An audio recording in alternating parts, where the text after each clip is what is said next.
The exoskeleton which biomedical engineers are working on is made out of aeronautical aluminium. It weighs 12 kilos to assist in the rehabilitation of patients like Pablo who have suffered strokes. How and to what extent is that possible?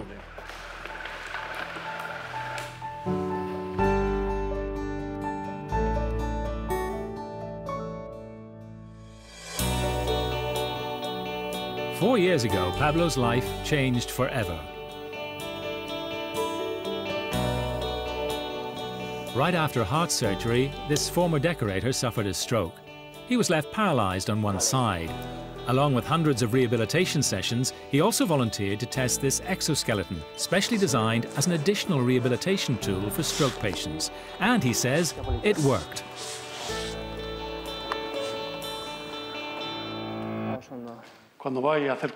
Before, when I went shopping in a car, we went around and around to find parking places as close as possible to the shops.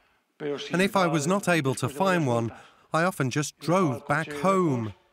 I could not find the strength to walk even short distances. Now that has completely changed.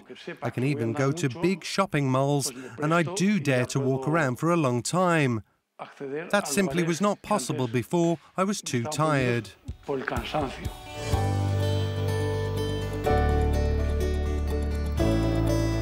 The exoskeleton has 6 motors that help a patient correct their walking patterns.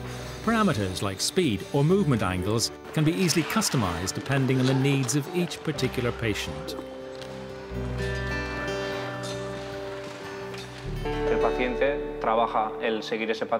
This exoskeleton gives us 2 advantages.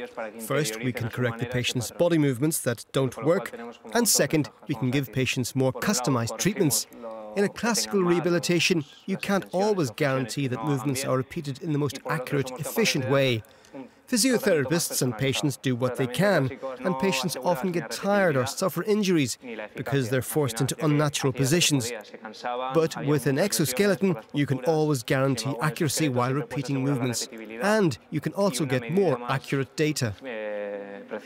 The whole system is based on the concept of assistance as needed.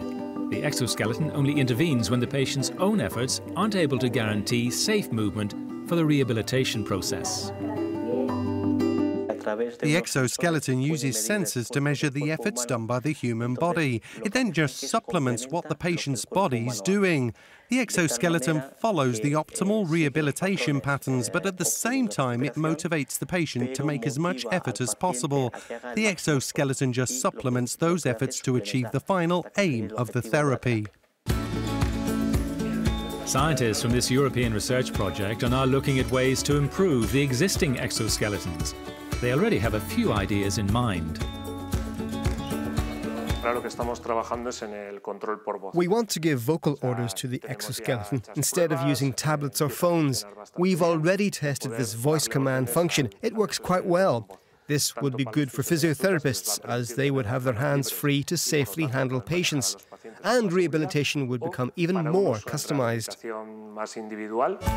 The exoskeleton is still awaiting final product approval, but it should come to the market soon, with the expected cost to be around €60,000.